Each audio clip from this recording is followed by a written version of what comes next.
Jay, that's strangely close to Daniel Jones from the Giants. Daniel, is that you? Beat the Chiefs. Show me. If the Broncos and Russell Wilson can show me that they can beat the Chiefs, then I will start believing. The crowd up. And so are this defense, and Kansas City won't snap the ball again. The Denver Broncos have beaten the Kansas City Chiefs. Dave Montgomery on the Lions, former Bear, gonna make this his revenge game for sure. David Montgomery gets the touchdown that ices the game. No! And there's the flag. There's flags. There's flags. There's flags. There's flags. Snap. Hold. Kick. Denver wins! Denver wins! Let's go! They open. No! What happened? Oh shit. Yo, what is up, everybody? Welcome back to the only football podcast tonight. Kyle has got some big news, and you guys should be jealous because I already know the big news. So make sure to stay on because Kyle's got some huge news. We're obviously going to be talking about they're swapping teams, Dolphins and Steelers. We're going to be talking about that. We're going to be talking about Saquon Barkley being ranked the number one running back in the NFL. Is it the obvious choice? Is there someone better? Got some other topics. We're just going to vibe and flow today. All right. And of course, we're going to end it off with the Chives with Kyle. Oh, let's get it.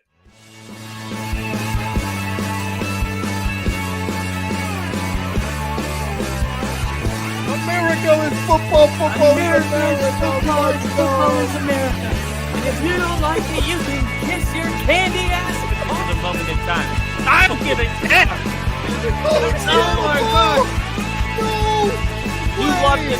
30 to 27. No. Chiefs win. Chiefs win 30 to 20.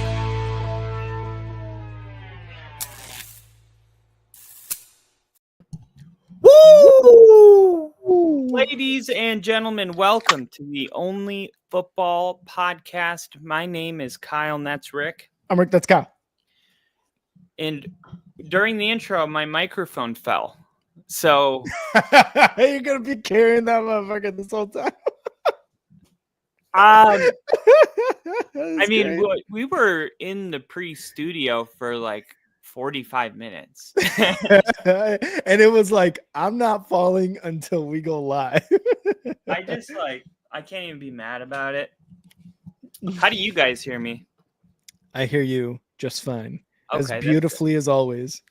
Oh, man. All right. Well, I do have some big news, but I'm going to try to not be holding the mic. So, Rick, give me like 30 seconds to try to strap this thing on. Oh, strap it on, baby. I got you. Kyle is getting the strap on, baby. First of all, let's shout out Crafty.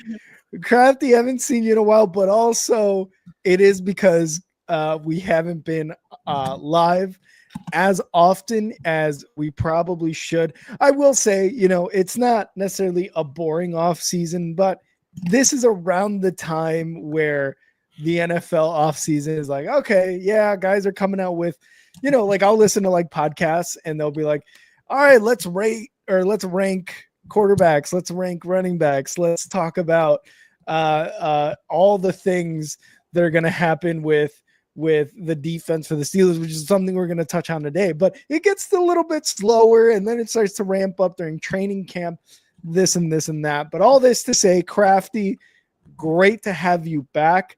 And he's saying he's like he might actually be on time for a non-seasonal OFP stream, seeing as I'm now funding this channel. I might as well enjoy some of its content. What's that? He said I said, wait, you weren't before? He's like, nah, I'm fucking, I'm out of here. And then he came back. He's like, no, I'll watch it. Yeah. And he's asking, is Kyle's news that he invented an invisibility serum? I hope so. I feel like that would be great for I think that would just get a lot of clicks and also a lot of money going towards Kyle's bank account, which would be great. That opens up an interesting debate, because if I'm invisible, you could make the argument that I wouldn't need to work because I wouldn't need money. Now, true. You would have to be somebody's ghost, right? True. You would have to, if you didn't want to pay rent, you would have to live with other people. Therefore, I don't know, like, is that ethical to be a ghost? Like, it could be scary for someone. Well, seeing as you'd be the first ghost podcaster, so you would have to create the ethics. I think so honestly, live at the Broncos facility. I see that, and that's what I would do. I wouldn't even do no weird shit with that. I would be like, I get to go to Bears games for free because nobody can fucking see me. And I will be on the field. yeah, exactly. And you can't prosecute me because I'm invisible. You can't see me. Now, what would suck is, like, I'm thinking using all the fitness, like, equipment and stuff, but, like, having no physical body, I feel like, and it's not just like, oh, I only want to get strong for other people, but it's like you would want to see the results. Yeah, and then if there's nobody to show off to because you physically can't, is it worth working out? Would you work out if you were an invisible person? Crafty just created this impossible situation for us, and I love it. Also, huge shout out to Kamish, who is here. Bear down, baby. Let's go. Crafty's like, let's rank rankings. I like that. Let's rank the rankings that have already been done. Also, Kyle, I think you should fix your mic because I think you're talking through your computer, not through your mic right now. Oh, okay. Thank you for that. Yeah. So I like that. But yeah, guys, it's a bit of a slow season, especially in July. But like I said, training camps ramping up here soon. And obviously every single fan out there is feeling great about their team and all the off-season stuff that has happened as we work through some technical difficulties. I'm on the struggle bus. But yeah, it's always a great time to kind of look at your team and try to, like, I feel like this is always like a really good time to be like, man, this guy we got in the 6th, 7th round, he's put in work. And he could come out and be this 1,000-yard rusher, this 1,000-yard receiver, this 10-sack double-digit type of defensive end, something like that. You always want to have like that really niche take.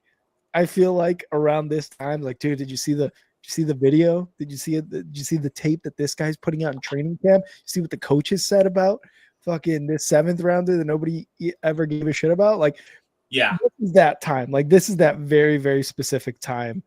Okay, my computer says that my microphone's my audio. Oh, well, it's not. Let me. Does it sound weird? Wait, talk again. Check 1, 2, 3. Hey, there we go. Now we're getting it. Okay, good. Kyle has the Kadarius Toney equivalent of a mic. Okay.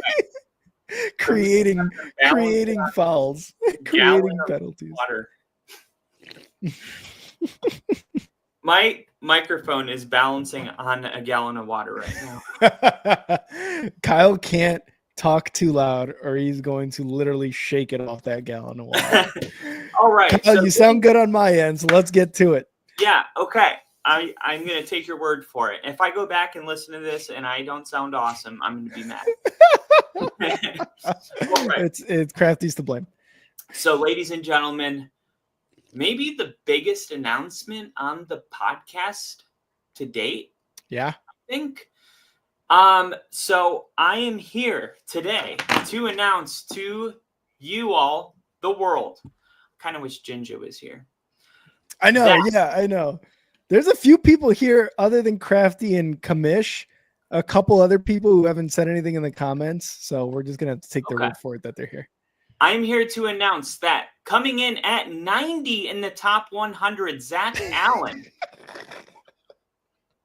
After 6 seasons, Allen has cracked the top 100. Can I just say? This is the biggest news. This is the biggest announcement we've ever. Can I just say that Zach Allen, who made a second team All-Pro last year, Yeah. who also allowed the third fewest points as a defense, who led the NFL in pressures. He didn't make it to the Pro Bowl, and now they finally are like, you can go in the top 100 at 90. He's honestly, right now, he's considered, if not the best, the second or third best. He's with the Jalen Carters and these guys. Like, the stats don't lie. This guy is an absolute animal. And I watched the little video because, every player has a video. And all the players are like, yeah, he broke out last year and he's here to stay. And every offensive line was like, you can't stop this guy. And it's like, why doesn't this guy get a lot of love? And I think I know why. He kind of looks dorky. I can see that, but you also have to, like, I think, agree to the fact that before the 24 season, the Broncos defense was not very good. Because of that 170-point game? I think that 170-point game that encapsulated that season. Hey, chill. But I'm totally there with you. I feel like there's a little bit of respect to be made up for, and I think that's what the NFL is doing.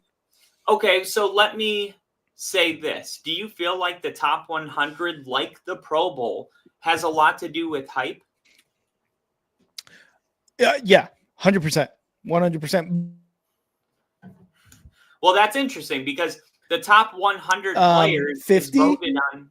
Oh, sorry. It's that is more based on consistent performance. The top 50, in my opinion, is based on consistent performance. That's why I think like Josh Allen, Patrick Mahomes, Kelsey, Kittle, those guys will probably, maybe fall out of the top 50 at one point, but they'll remain in the top 100 because of how many seasons they've accumulated in which they've gone to the playoffs, have put up good numbers, have won playoff games, things like that. I think when you're looking at like 100 through about 75, maybe a little bit more, you're thinking of like, okay, because of their last season, they're very good. Like Patrick Surtain, I think he's going to be in the top 100 NFL players for the next 5 years or so because he's so damn good. You know what I mean?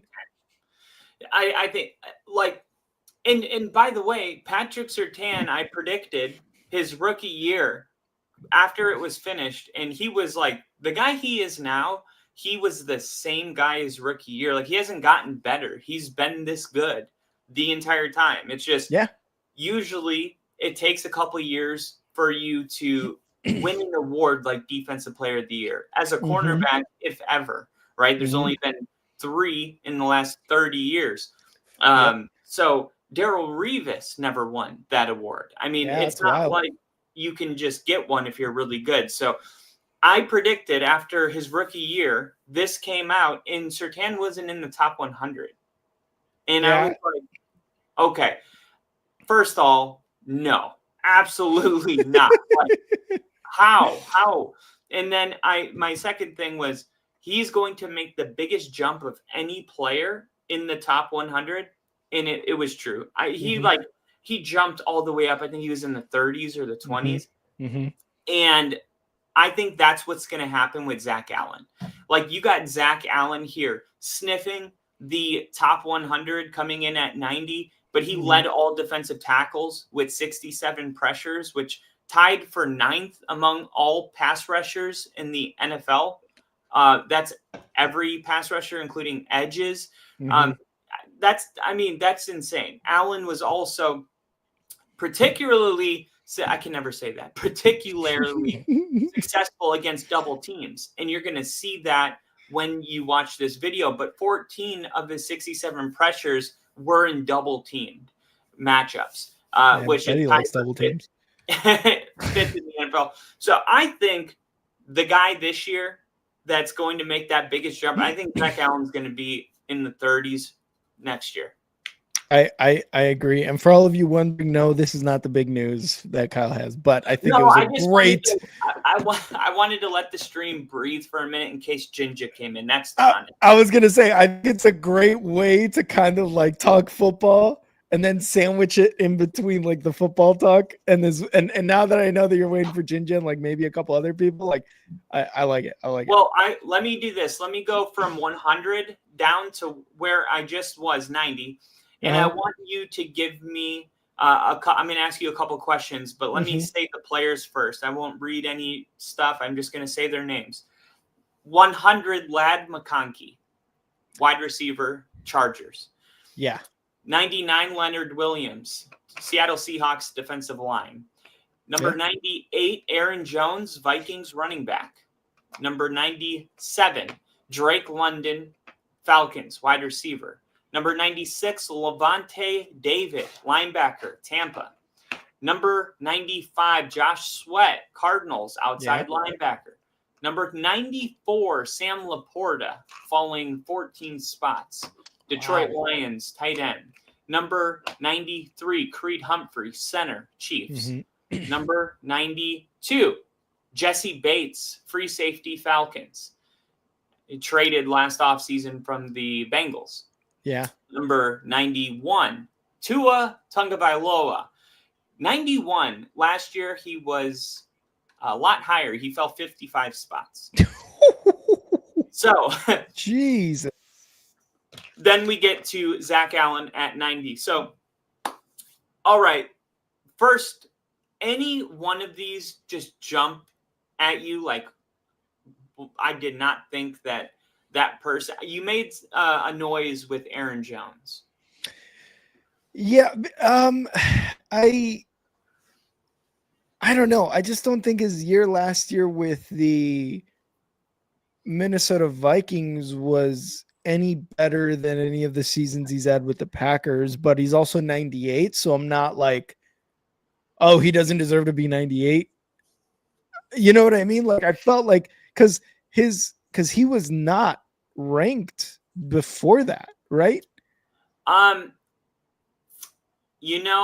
It doesn't. No, he wasn't. He was not, right? Because and that's why I'm like, how are we not going to?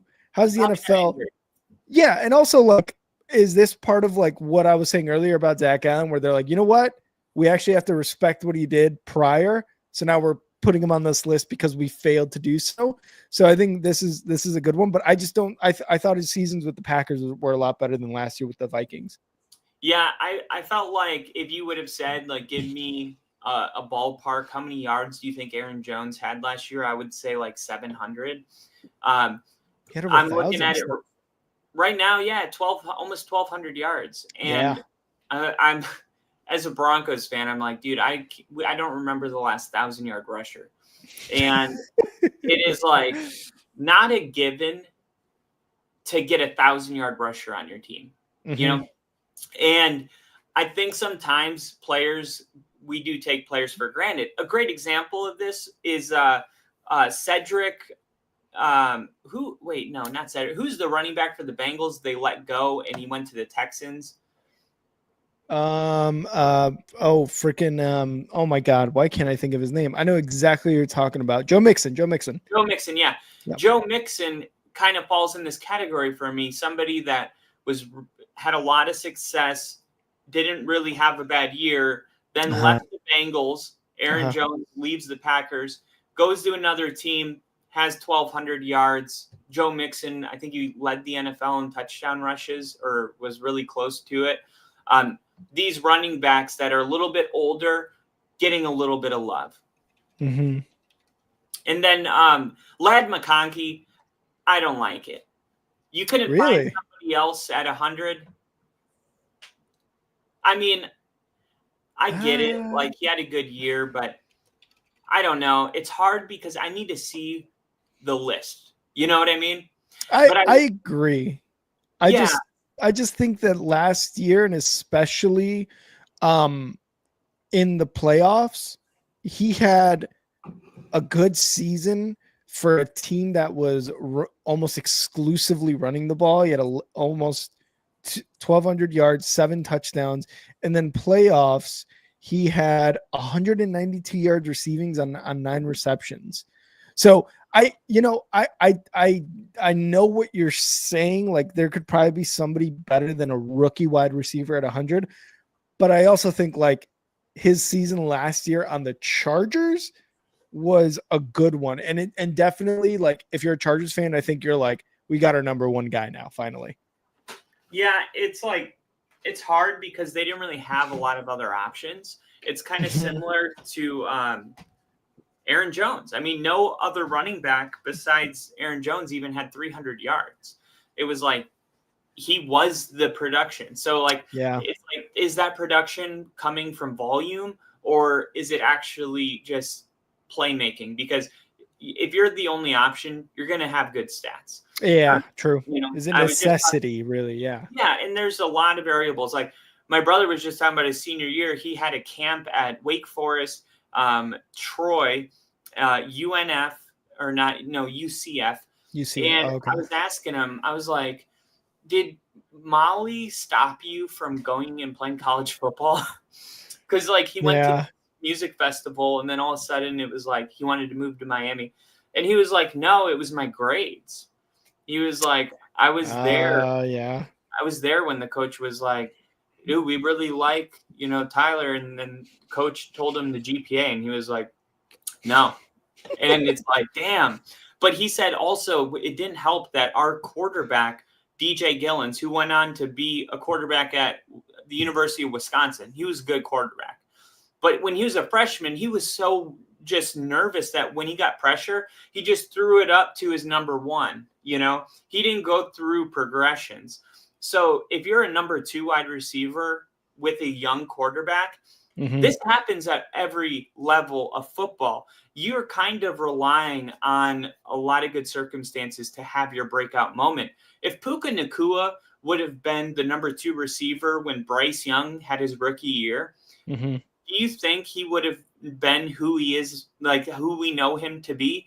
Or is Matthew Stafford and Justin Herbert really good quarterbacks and they're able to get these guys the production? I mean, Julian Edelman has, his lucky stars to think that Tom Brady was his quarterback. I mean, yeah, there's so much luck involved in this because I think at the NFL level, all of these guys are talented. At the end of the day, these guys are all really, really good. It's just a matter of like Caleb Williams. Did it fall in the right way? Like last year, it didn't with the defensive coordinator, the head coach, the offensive coordinator, that whole fucking staff. Tear it all down and look at Bo Nix. Like, second most touchdowns in any rookie in history of the sport, only to Justin Herbert. And that all happened because of some very good circumstances. The best defense, one of the best in the league, Sean Payton. And then, of course, like Bo Nix is a great quarterback. And a lot of these quarterbacks are great that are drafted. It's just they don't fall to the right place. And some of it is the quarterback's fault. Like, I'm not removing all the blame from the quarterback. Like, sometimes you do get fooled. A guy balls out in college and he gets to the NFL and he's just not good. Like, that does happen. But I don't think we really understand just how much of it is, like, where the chips fall when it comes to these guys. I agree. It like the situation matters so much because, like, I don't know, man. Like, you think about, again, like a Julian Edelman, like a what was that other guy that who Julian Wes Welker? Yeah, he took his job basically. Like, if they were on receiver the Patriots had, the other white slot receiver they had, Danny Amendola. Amendola, like if they were, because Amendola was on the Rams, I think before they moved to LA, and it was like, okay, like he wasn't very good, but like you said, like he goes to the Patriots, is with Tom Brady, wins a ring, and is like one of those guys who Brady can count on. And knows he can count on, so he's going to give him passes. He's going to give him yards.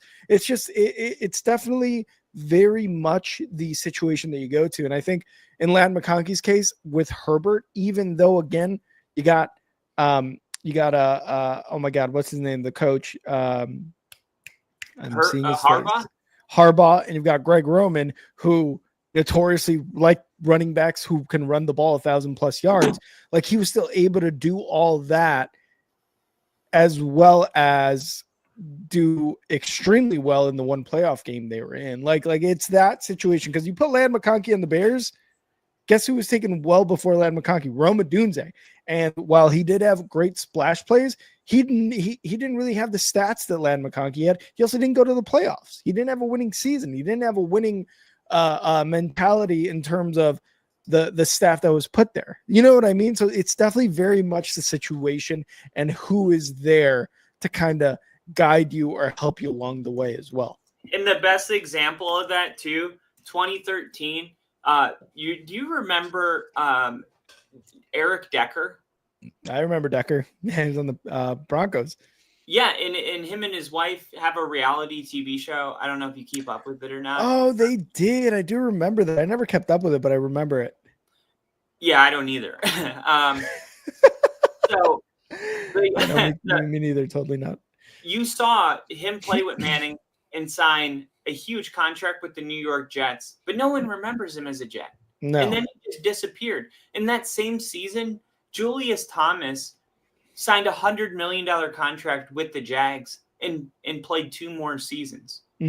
Like this is like you go down that 2013 roster and you're like, they were all studs. And it's like, well, collectively, when they all left and cashed out on their value, they disappeared from the NFL. Huge decline, yeah. That's the power of a quarterback right there. Yeah. Number 89. So now we're in the 80s, and there's only 8 more. I'll try to update you guys next week. I don't know how. I think they're going to probably release like 10 a week. I think so, yeah. So number 89 is James Cook, who pretty much broke out, I think, last season. 100%. Like full on. I mean, 16 rushing touchdowns. Really? Yeah. Damn. Yeah. Well, I mean, I think he belongs here. I don't know, like you said, it's hard to say without seeing the list fully, but they got rid of Stephon Diggs, and Josh Allen had his best season as a quarterback, in my opinion, and that's why he won MVP. And look, you got to have a really good running game if you're going to go out there with a bunch of nobody wide receivers and make it work. Yep. Josh Allen can lift those wide receivers, but you can only lift so much if the defense doesn't respect your running game. And that's the difference. The Bills were truly a 50-50 team last year. They really leaned on the running game, and that's something that they hadn't done all of Josh Allen's career. The whole thing has been like, Josh Allen's going to be Superman. He's going to save us. Last year was like, actually, Josh Allen just is kind of managing he's making plays. He had like multiple games with 7 touchdowns or something crazy. Yeah, he's ridiculous. But I'm not trying to say like he was like not awesome. He was. It's just the formula clearly was different. And I don't know if that was because James Cook elevated his game or the coaches just came to their senses and started giving him the ball more, but it worked. And I think James Cook is a huge, huge part of Josh Allen's MVP. Should go to James Cook. Go ahead. Sorry. The last thing I was going to say, James Cook ran to the weak side of the formation on 54.6% of his carries, the highest rate in the NFL, minimum of 150 carries. He averaged 1.7 yards before contact per carry on runs directed to the weak side, compared to just 1 yards before contact on runs directed to the strong side of the formation. So he ran over half of his carry, and he was being touched on average 1.7 yards after getting the ball, and he was averaging 5 yards a carry. Think about that. Yeah, dude. And I know you were mentioning earlier about like what I can't remember the last time or like when was the last time the Broncos had like a 1,000-yard rusher. We were saying the same thing about the Bills. Like the Bills' formula for success was Josh Allen can't get hurt. Like he has to pass it to Stephon Diggs. He has to get it to Gabe Davis. He has to get it to his duo at tight end. And then James Cook, year 3, after having a really good year 2, is like, all right, I can be that guy. And now the Bills are like, oh, perfect. Now we actually have a 1,000-yard rusher, a 16 touchdown scorer. Like this is the yin to Josh Allen's yang almost, where the wide receiver room was somewhat depleted when Stephon Diggs left and Gabe Davis left. And then James Cook basically made up for that by being like, look, watch what I can do. I can be the running back you guys want. And I could be a game-changing running back. And look at the stats you just said. And then we talk about being a 1,000-yard rusher. And on top of that, catching the ball 32 times for almost 300 yards. It's just so much better for the Bills to have James Cook on their roster, and he's heading into a contract year as well. So this might be the time where James Cook really cements himself as one of those top running backs in the league, especially being on the Bills team, because the Bills are pretty much destined for the playoffs almost every year. Like Bills fans expect to be in the playoffs every single year. So for him to do this and basically back up Josh Allen, 89 to me feels a little bit low. Like I feel like he should be in the 70s after the kind of year he had and what he meant to the Bills team as a whole. Yeah, and also like, who would have thought 3 years ago that Dalvin Cook wouldn't be on a team and James Cook would be a star? Yeah, honestly. The days of calling him Dalvin Cook's brother. We've come a long way in 2 years. We did that quite a bit. We did. I don't think we can do that anymore. You got to put some respect on his name. Yeah, he earned it. Okay, number 89. That it says 90 to 81, but they release one a day, I guess. Yeah, there's no more. I was looking at that too. I was like, where's the rest of the 80s? But it's not on there. So I think how it's working is they're going to be releasing one a day. Oh, okay. Yeah, that's weird. I don't know. That doesn't make sense to me because it says on NFL.com like 89 through or 90 through 81, but they only released 2 of them. So that's weird. But like you said, they're probably just doing one a day. I'm like, it has to be one a day because 100%. Because it says So I think it's just saying we're in that 90 to 81 range, but probably nothing more has been revealed, or it would be available, obviously. So Mm-hmm. those are the top 100. Let me ask you this: who's going to be the number one? Who do you think is number one? Do you think it's going to be Mahomes or Josh Allen? Or Lamar Jackson? I want to say Josh. Bo Nix, I think, is going to make the 80s, if not 70s. I think Bo Nix is definitely going to be on there. Bo Nix for sure will be ranked way higher than he should. So I think it'll be tomorrow that we see him. Oh, okay. But next year, he's going to be in the 20s. Yeah, if he continues what he established his rookie season, I think he'll be like up there for sure because it's a quarterback. It's a quarterback we're talking about. Quarterback's the most important position in sports. So if you just continue to elevate yourself year after year, especially after a rookie season, when you were the last quarterback picked in a quarterback heavy draft, I think that just completely elevates where you're going to be. So in terms of number one, it's tough because I want to say Josh Allen because of his recent MVP win, but would it be crazy to say Saquon Barkley? Yes. It would be crazy, right? Like, because even I was like, I don't think they'd put a running back at number one. I think I know it's going to be a quarterback, and I think it's got to be Josh Allen or Lamar. Patrick Mahomes is not going to be number one. I know that for sure. I'm going to see. Has the top 100 ever had a running back at number one? LT, maybe?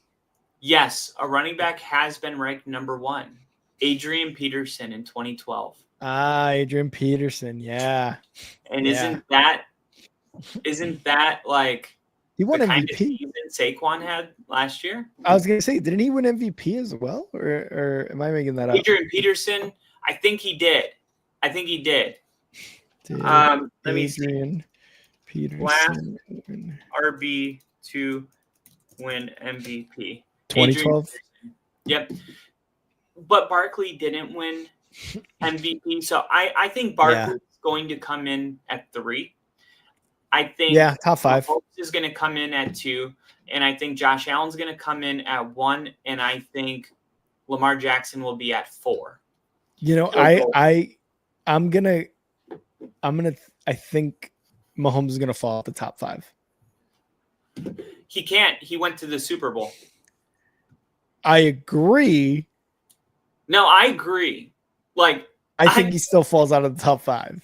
Like, I agree with. It's weird because I agree with you that he didn't. I don't think he deserves to be in the top 5. Yeah, but we both. I feel like we're both like we live in a reality where he is going to be in the top 5. Yeah, I didn't think he was going to be in the Super Bowl either. That's true.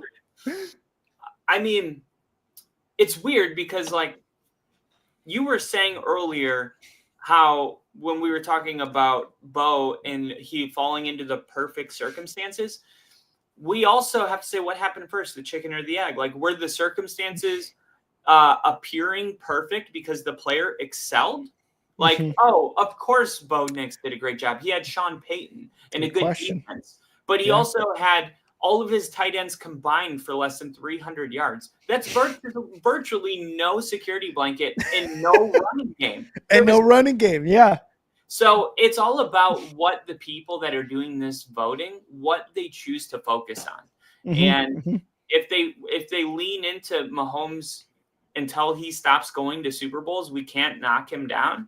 Then we're gonna see him at 2. But if they're like you and me and say, I mean, the eyeball test just wasn't there last year. I'm sorry. I watched all of his. I mean, primetime Chiefs. It's forced. You have to watch it, and even if you didn't want to, you were gonna do it because it was Christmas and Thanksgiving and like all. So we saw him, and I can't think of one time last year where I was like, that is a bad, like, remember his first and second year, you were just wowed. You were just like, and how is this guy human? He's the greatest of all time. I knew it like in year 1. And if his season last year would have been year 1, I would have been like, he's Bo Nix. Yeah. And funny enough, you say that. I was just looking up his stats. Last season was the first time since his rookie year that he did not surpass 4,000 yards passing. So while we are and his touchdown total has only been matched by his year 3 in 2019, 26 touchdowns. So that's the lowest he's ever gotten, obviously, other than his rookie year where, you know, he had one game or whatever it was. But even that right there is like, oh, so last year really was a down year for him. And like you're saying, like if last year 3,928 yards, 26 touchdowns, 11 interceptions, like that is a very good stat line for a year 1 quarterback. Like if it was, again, like you're saying, a Bo Nix, a Caleb Williams, a Jaden Daniels, Michael Penix, JJ McCarthy, maybe even, right? Like that's an awesome stat line. 67% completion rate as well. Like that's great. Like you're looking at that and you're like, you can only go up from here if the team is either the same or improves. So yeah, like that's one of the reasons why I think he falls out of the top 5. But again, like we have to live in a reality where we're like, he went to the Super Bowl though. He still went to the Super Bowl against that whole regular season where we were both like, I don't know, this may be a tricky one. The Bills might actually win it this year, or the Ravens with Lamar. He's a Super Bowl, and it's like great quarterbacks do that on down years. 100% agree. Now I have something that I'm gonna show you really quick because this was a hot debate. Now this right here is the question going into 2025. One of the questions. Best secondary in football. Okay. This is a good one. So we'll start with the Steelers. Yep. Jalen Ramsey, Joey Porter, Darius Slay. Uncertain at safety there. Strong safety, or I assume. And Deshaun Elliott. And then the Ravens, staying in that division, Marlon Humphrey, Nate Wiggins. They brought in Jair Alexander, Kyle Hamilton, and Starks at safety. And then Denver, who most thought they would use their first-round pick on a wide receiver or running back, and they got the best corner in the draft, Jahade Barron. And he is the safest pick on the board. And this guy won the Jim Thornton Award as best defensive back in the nation. And it was his first year trying that position. So he can line up in all, whatever they need. Nickel, line up man-to-man and just cover him. You got the defensive player of the year in Surtain. You got Hufanga coming in from the 49ers. And then Brandon Jones, who was PFF ranked the third best safety in the league last year. And then Riley Moss, who I got to give him his credit. Most people thought we didn't have a better option. And he earned all of the snaps he got, and he got better every single week. He did have a bad game, and it's going to leave a bad taste in everyone's mouth because it was the Bengals game where we needed to win to get in, and Higgins was cooking him. But, it was his first game back from a pretty bad injury, and he wasn't healthy. And it was kind of obvious if you've been watching him all year that he wasn't himself. Yeah. But just because of that game, his stock was way up here, and it just plummeted because it was national television. Yeah. But it's a tough look. It's a tough look. I still think Riley Moss is a good ball player. I think he's going to be on the field starting for us. And I look at these three defenses, and I'm going to say Denver, of course, right? I'm a Broncos fan, and I truly believe that none of these teams, what they're not understanding when you're looking at just pure secondary, well, at the end of the year, how are we going to gauge who was the best secondary? Is it going to be interceptions? Is it going to be coverage win rate? Is it going to be average yards per completion by the receivers they played against? There's a lot of ways to gauge it, but what's going to I guess, change those numbers is the pass rush. The pass rush creates interceptions.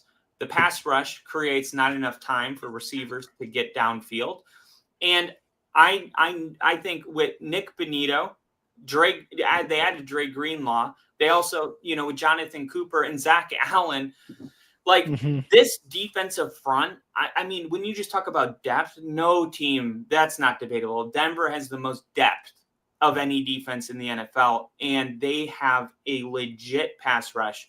And that, I think, is going to be why Denver, at the end of the year, stat-wise, is going to smoke every defense, because usually it's like you have one or the other. You invested in your pass rush or you invested in your secondary.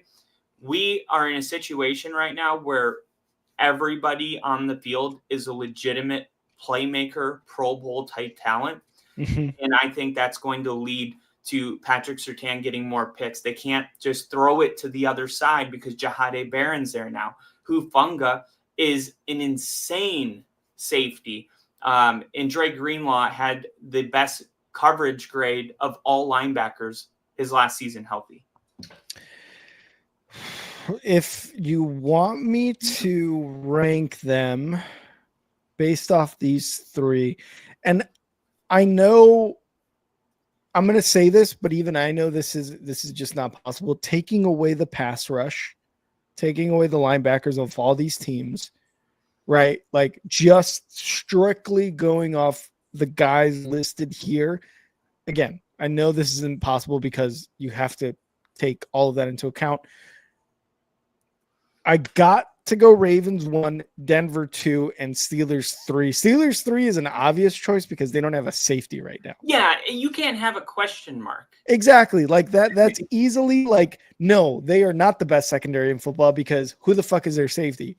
With the Ravens.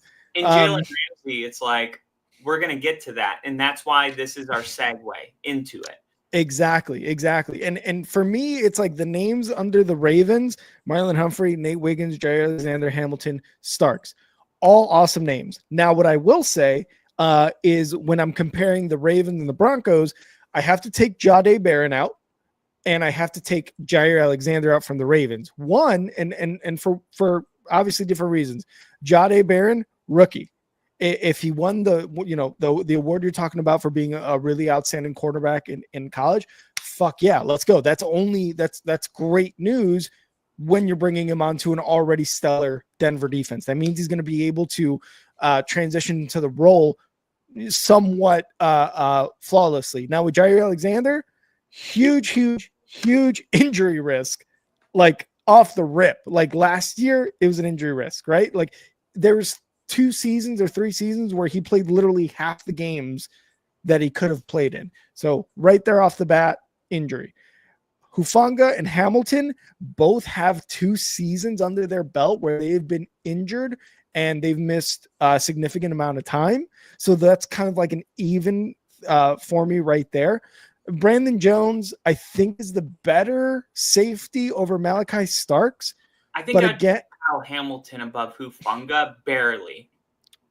I've got him over Hufanga as well, but because they have that injury history, and that's 2 seasons, like you can actually compare their careers similarly in terms of injury, because they've had enough time in the NFL where you could be like, oh, okay, cool.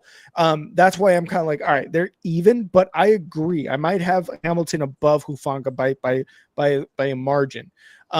Malachi Starks, Brandon Jones, number 3 safety, like you're saying, by PFF last year. Brandon Jones, I think he's going to take the cake there. When we get to Surtain, Riley Ross, not Moss, apparently, and Marlon Humphrey and Nate Wiggins, Patrick Surtain is Defensive Player of the Year. Clearly, it's going to be like he's a monster. But Riley Moss would get beat quite a bit last season in Denver by some tough receivers. And at the end of the day, he was a rookie, right? Like Riley Moss was a rookie. So it's tough to really kind of gauge that. But I still think he did a decent job. But Marlon Humphrey and Nate Wiggins, I think, are 2 solid cornerbacks. Marlon Humphrey is really, really good. Nate Wiggins, his rookie year, turned out to be a really good cornerback as well. And that's why I have the Ravens above Denver in this specific situation. But I would not be surprised if that secondary for the Broncos absolutely just crushes the stats in 25, especially with bringing in Jahdae Barron. Yeah, and I will say I was super high on Nate Wiggins last year coming out of Clemson. I thought he was the highest value. There was a lot of concerns about him. He's very lengthy, and that's another way to say skinny. He is like, when you see him, he's like, damn, skinny, like Jaden Daniels skinny. And like Devontae Smith skinny.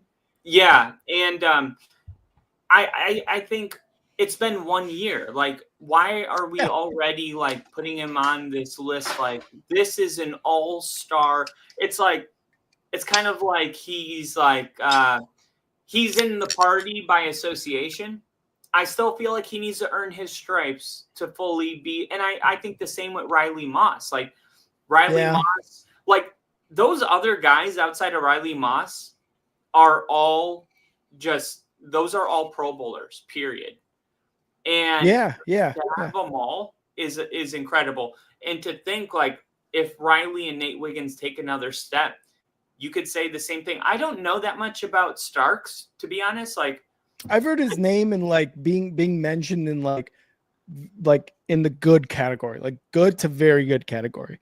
And like you're Kyle Hamilton, you know what I mean? Yeah. Kyle Hamilton is a like for sure guy you would want on your team at safety.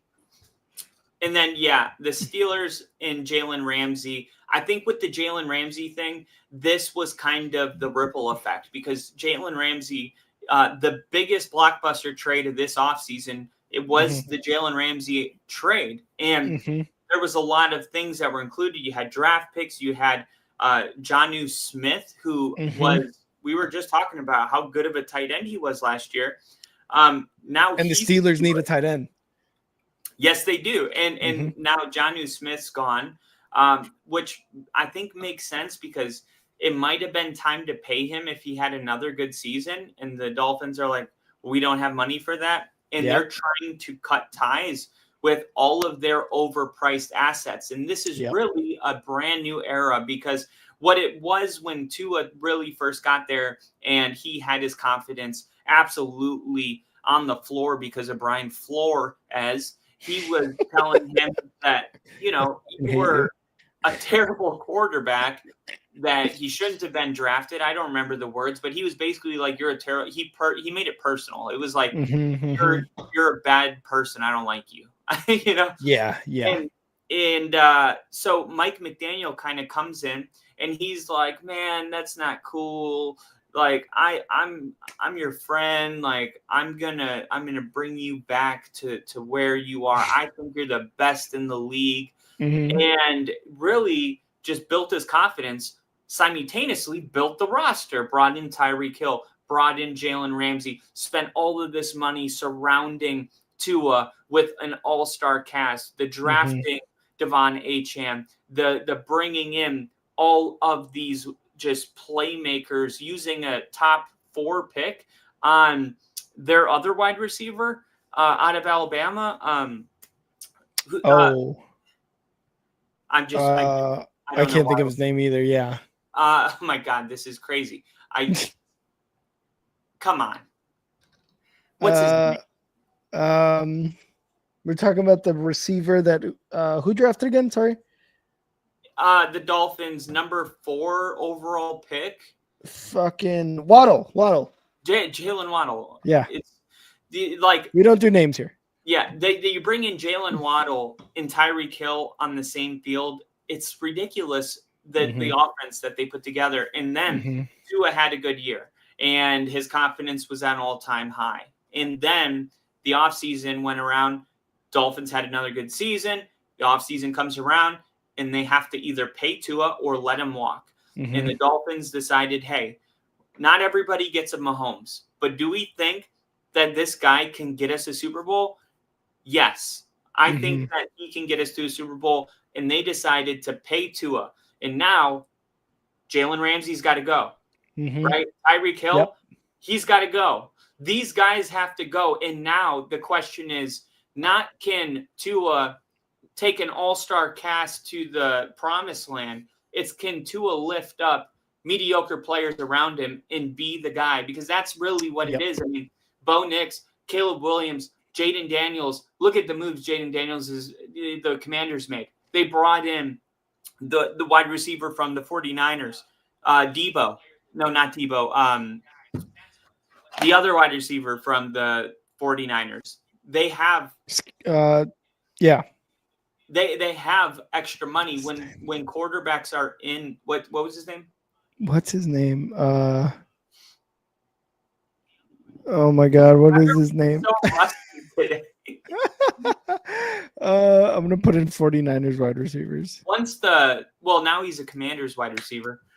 No, that was Debo Ayuk. Yeah, Brandon Ayuk, right? Yeah. So who got traded to the Commanders? Debo. It was Debo, right? Yeah, Debo. Okay. So you have that money, and this is what all teams really want, because there's 2 ways to win a Super Bowl. You have Mahomes, Josh Allen, Lamar Jackson, one of those, or you have a rookie quarterback and you're able to capitalize on not paying that position and you load up the freaking roster. And this is exactly where the Broncos are at right now. This is exactly where the Seahawks were at in 2013. Russell Wilson went into his second year in the Legion of Boom, and they won a Super Bowl. This is the other way to do it. But once that rookie window's gone, it's time to cut ties with those players Mm-hmm. if you're going to pay the quarterback. Mm-hmm. And that's really what the question is now. You're getting rid of Jonnu Smith. You're getting rid of these weapons, Jalen Ramsey. And the question is kind of twofold. How much better does this make the Steelers? And is Tua going to be able to elevate the Dolphins without the all-stars that he had when they were good?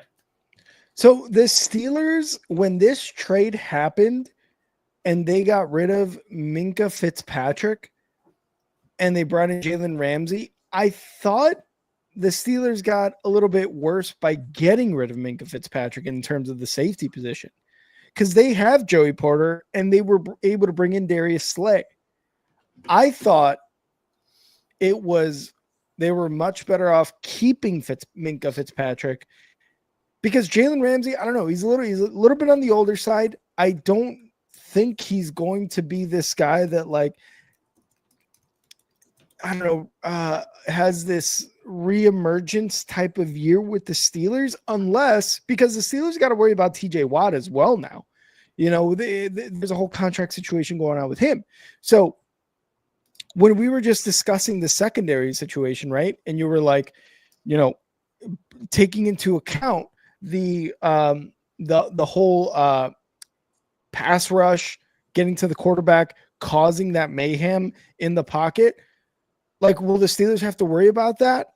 And if so, can Jalen Ramsey make it a point to where he can benefit off of a good Steelers pass rush? Because if you don't have TJ Watt on the Steelers, I don't know how well their pass rush is going to be. I don't know how well that how much mayhem they're going to be able to cause to help out their secondary on the defensive line. Because you take all that into account and it's like, okay, maybe Jalen Ramsey necessarily isn't an upgrade. I think Minkah Fitzpatrick, again, would have been better for the Steelers to keep.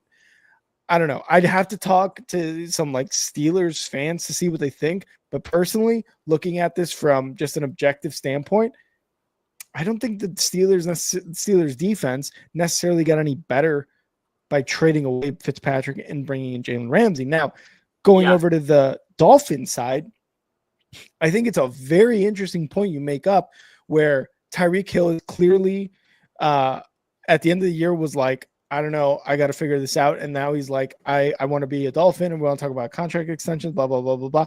I don't really know what the Dolphins are going to do with Tyreek Hill. More than likely, they're just going to keep him on the roster. But if, in fact, they do not, and Tua has Jalen Waddle and Devon Achane, right? Like, those are probably his two best weapons. You bring up an interesting point by saying, can Jalen Waddle get these two guys to where they've been at these last couple seasons, while also creating offense and creating mediocre, not necessarily star level players, bringing them into that offensive scheme from McDaniels and actually winning games and going to the playoffs and winning a playoff game? That's been their biggest hill to climb, is actually winning a playoff game. Until the Dolphins do it, I don't believe that they can. With Tyreek Hill or not, with Jalen Ramsey or not, with Xavier, what's his face, the other cornerback they got rid of the other last season or not. Like, they have not proven anything. They can't play in cold weather. They can't win a playoff game. And if you get rid of Tyreek Hill or even Tua, that offense is almost like, what happened to the crazy offense from 2 years ago that Mike McDaniel was like, oh, here we go, it's the Dolphins, right? What happens to that offense? It's like gone. So Tua has to take the next step. And we just talked about where he was ranked in the 100 players by NFL.com. He fell 55 spots, and it was for a very good reason. It's because without him and without Tyreek Hill in the lineup, it is a tough go for the Dolphins offense. Well, I kind of been on the other side. I think this makes the Dolphins much better. And I think this is addition by subtraction. And I told you, for you guys that don't know, I understand Miami very well. I lived there for 8 years. I know how much fun that city is. It's so much fun that I joined the military. Like, that's how much fun that place is. Now, Mike McDaniel, as a head coach, he comes in to this team and he has a ton of success. And remember, year one was all about like them doing fun stories before the game of like, oh, he's kind of a quirky coach, but the players love him. And, he's just having like a good time. And he was probably the most likable coach in the NFL during that time. Yep. And everyone always thought he was stoned, but he really wasn't, because there's a watch that represents his sobriety, but he just acts like that. And people are like, that's cool. But then they were like, I'm tired of that. It's a facade. I just want to win games. And then, you see him like with players courtside at the Heat game. And it's like, he's like the fun coach. And that all works when you're winning, but they haven't. And I've been saying this since Vic Fangio left, because if there was a guy that I respect as a defensive coordinator, it's Vic Fangio. And I've had this opinion about players that play in cities like New York and Chicago and Miami and LA. They are all in the same boat. It is a lot easier to get people in Buffalo and Cleveland to focus than it is to get people that are just handed $200 million that are 23 years old, living in a major city like Vegas. So this, of course, it's a factor. Of course it is. It's not talked about ever, but it is. And you're trying to get the team to, because remember, as a fan of a team, you expect all your players to be as committed as you are. You can't comprehend that for some of these people, they just happen to be good at football and it's a job and they don't even like it maybe. And and as a coach, your thing is to buy in. That's what they did in New England, Belichick, the Patriot way. Like, you're not going to come here and walk over us. Like, you're going to be on time. It was very military and structured. And it worked. It didn't work for the 2020s, new generation. But for the 90s and the 2000s, it did work. And they won Super Bowls.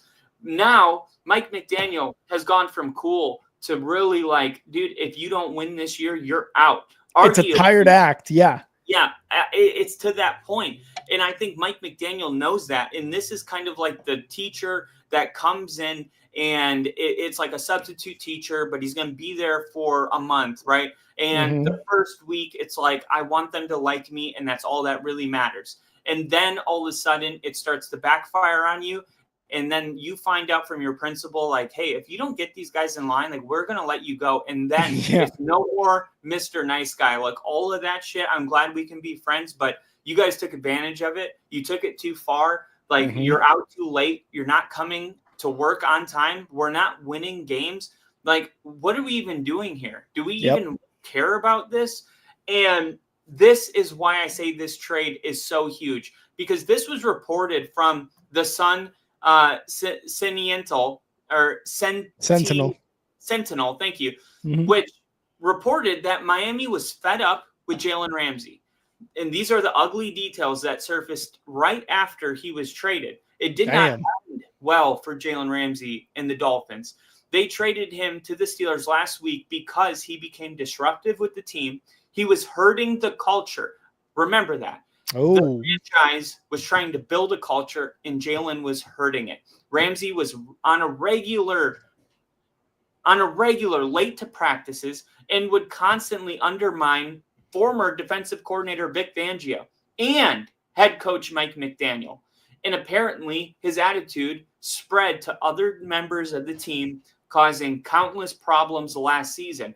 And what was obvious, even though we're not in the building, you can tell, like, I can tell when I'm watching the Broncos that this is the best locker room we've ever had. You know, like the players actually like each other. And then after the season, you're like, oh, they're in Cabo together. They don't even have to be together anymore, but they want to be. So like, you like see these little signs that kind of validate the way you felt. Well, this is validating the way I felt about the Dolphins all last season. And it did seem like the players were kind of doing whatever they wanted, and they brought too much ego in with Tyreek Hill and Jalen Ramsey and these guys that are like, I don't know if I want to be here. Ask me in a month. And then they retweet things, and they're dicking around, man. Like, they're not trying to win a Super Bowl. Like, you got to lock in if you want to win a Super Bowl. And I was not getting those vibes from Miami, not even close. And I did blame Mike McDaniel. And it looks like he knows that his job's on the line, and he's getting rid of everything that is a problem. Anything that won't buy in has got to go. And it was Jalen Ramsey's turn. And speaking of like buying in and really locking in terms of players to be a team that has a shot to win a Super Bowl, remember Aaron Rodgers said, look, generally at the start of the season, there's about 6 to 8 teams, probably even less, that are like, those guys have a very, very, very good shot at winning the Super Bowl. Everyone else does not have a very, very good shot at winning the Super Bowl. And, you know, taking all of the past into consideration, things like this, reasons why Vic Fangio left, Jalen Ramsey being somewhat of like a drama queen, Tyreek Hill being somewhat of a drama queen and kind of causing issues like you're talking about, like they were never going to be one of those 6 to 8 teams or 5 to 7 teams, whatever it is, that had a very good shot at winning the Super Bowl. And it's because of behavior like this. It's because of the lack of buying in.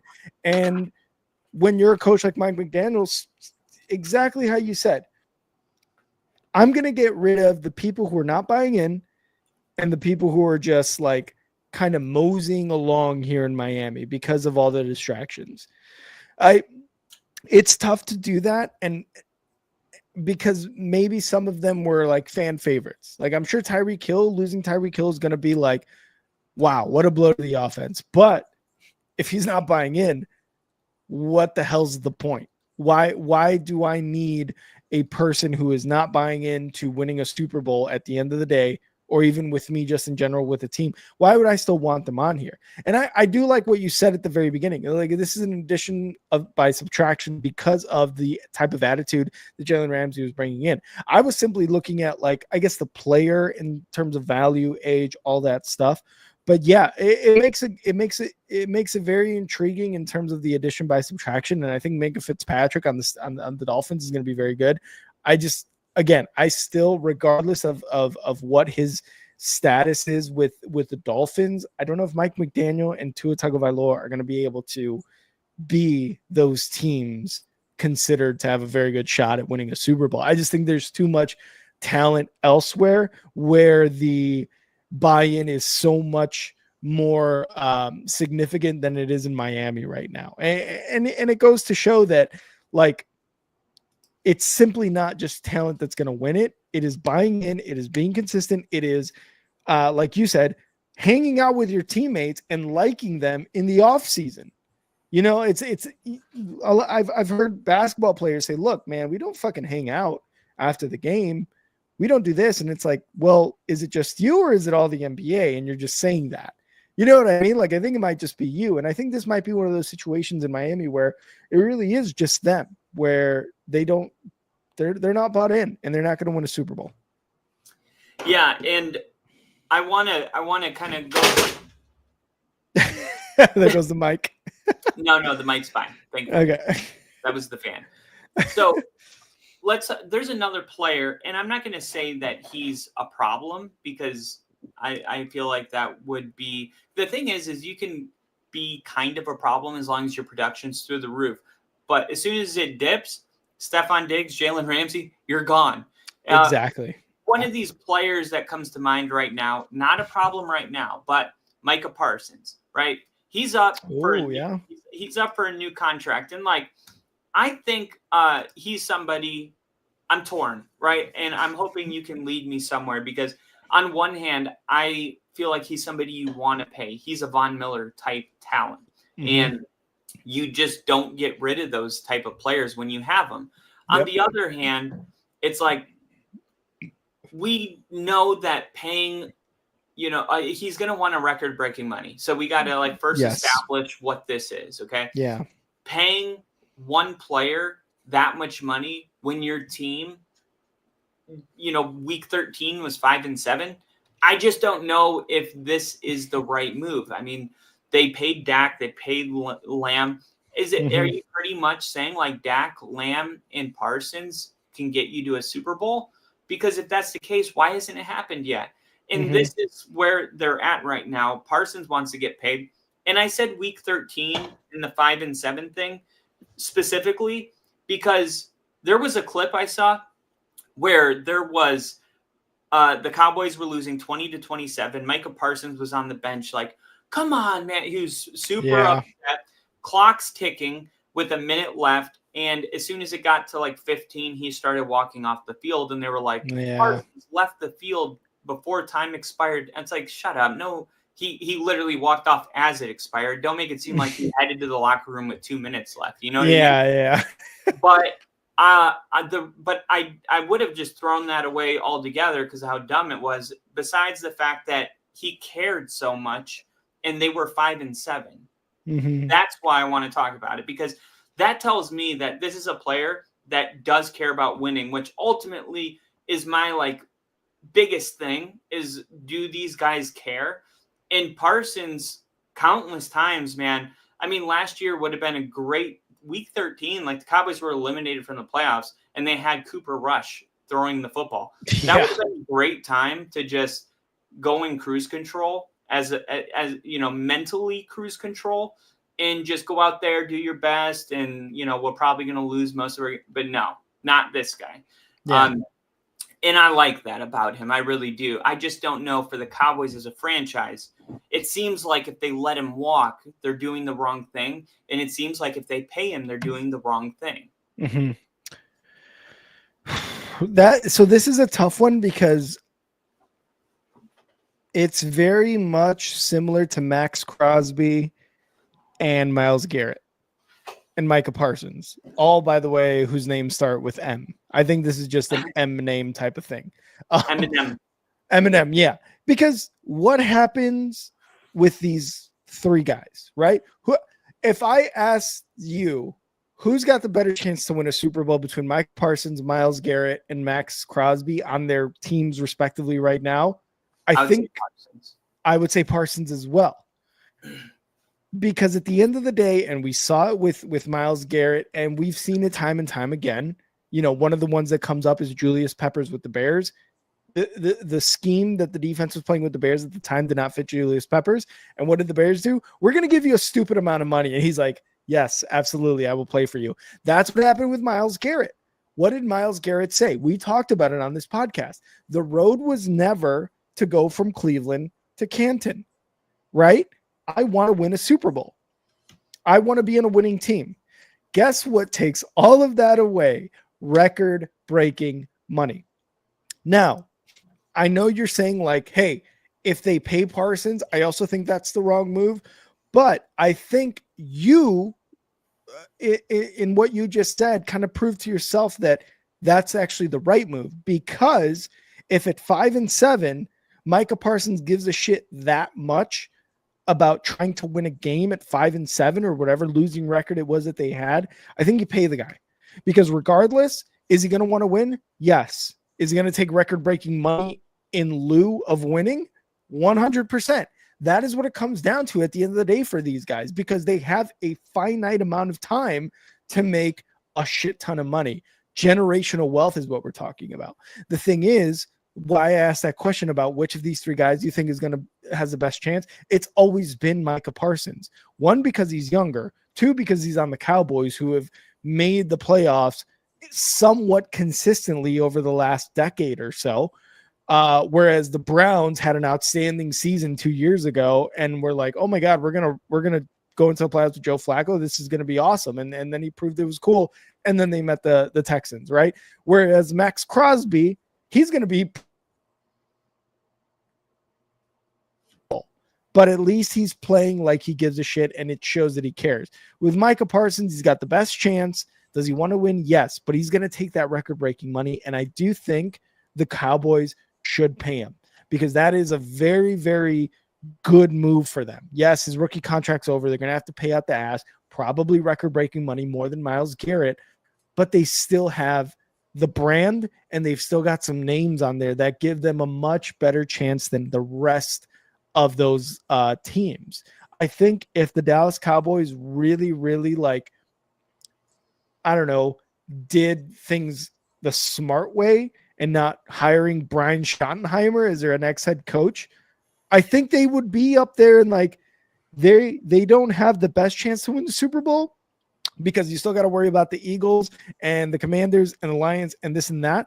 But I still think they're top 10 in terms of teams that can actually, go there. I just talked about 5 to 7 teams that are like for sure in.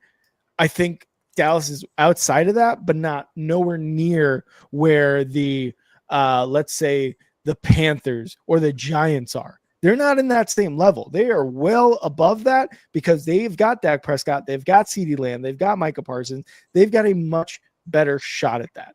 Now, again, are they going to have to pay at the ass? Yeah, and Micah Parsons is going to take that, and he knows what the market is. But again, if you're Micah Parsons, you're taking the money because you know that you have a really good shot with the Dallas Cowboys, and money solves all, regardless of winning, regardless of chances of winning. It is what it is. So I think, you're asking like, you're saying like, I think either move is the wrong move. You're damned if you do, you're damned if you don't. I think really if they pay them, I think it's much better for Micah Parsons and it's much better for the Cowboys at the end of the day. I agree. And when it comes to everybody mark this down, both Kyle and I agree on something. Yeah, and it seems like we just disagreed 2 years ago about Lamar Jackson, and yeah. I remember that was a really good video where I'm like, I was super passionate about my concerns with Lamar Jackson. Like, can he? Like, yeah, I think he can have great regular seasons, but do I think he can get and win a Super Bowl? No. And yeah. Well, I mean, here we are. Yeah, 2 years later, and he was very, very close. He's got another closer. MVP. Yeah, I think he's got another. No, like obviously, when you watched him the last 2 years, you were like, "Man, I'm glad he's on my team." Right? Exactly. And if they didn't have Lamar, they wouldn't have been better. So that right there kind of like makes a case to pay him. But I guess I'm just not totally wrong also because he still hasn't won a ring. And time flies by because right now Lamar Jackson's renegotiating. It seems like he just got paid, right? Yeah, I saw that too. April 27th, 2023, he signed a deal worth $260 million with $185 million guaranteed. Mm-hmm. He, at the time, was the new highest NFL quarterback. So, I mean, there was the whole thing about his mom being his agent and whether that was going to come back to bite him. People just got way too involved in his personal life because it was the off season. And here we are. It's time to renegotiate. And it's just kind of funny how fast that happened, right? It's like, isn't he under contract already? But that's just not how it works because for Lamar, he's like, it's time to pay up. And this is kind of how the NFL works. Like if you're really good, and this is what Mahomes said too. He's like, I'm not really worried about the contract because, I have an agent and we're going to restructure every year. Like the contract, it changes every 2 years. Like it's no matter how long it is, it's not like these all-star quarterbacks, they don't make it to the last year. That's like just not how it works. And this is a great example of that because Lamar Jackson right now is talking about this extension, and this extension is crazy because I said $260 million. That's how much he got paid when he broke the record. 5-year deal, $260. But now the Ravens have started contract extension talks with Lamar again. He's projected to sign a historic 5-year, $325 million contract extension. Wow. 5-year, $325. Kyle, we will never see that money in our lives. Don't say that, dude. You never know how big this show's going to get. You're absolutely correct. I should have a more positive outlook on that, but it's $100 million crazy. contract each, and To we think could that it's invest crazy. it into CoreWeave. And funny enough, I went on Cash App and I went to stocks and I looked up. You can sort it by highest growing stocks, and I saw 5 of them, and I invested in them. And one of them, I noticed a day later it jumped another 40%, and the next day it jumped another 40%. And I was like, so I just put a bunch of money in it. Yeah. Just like, fuck it, I'm just gonna go with it. Because I read into it and I'm like, this is super important. Yeah, It's 100%. cloud service for AI software. Oh, nice. And it's like businesses buy it, but they create it too.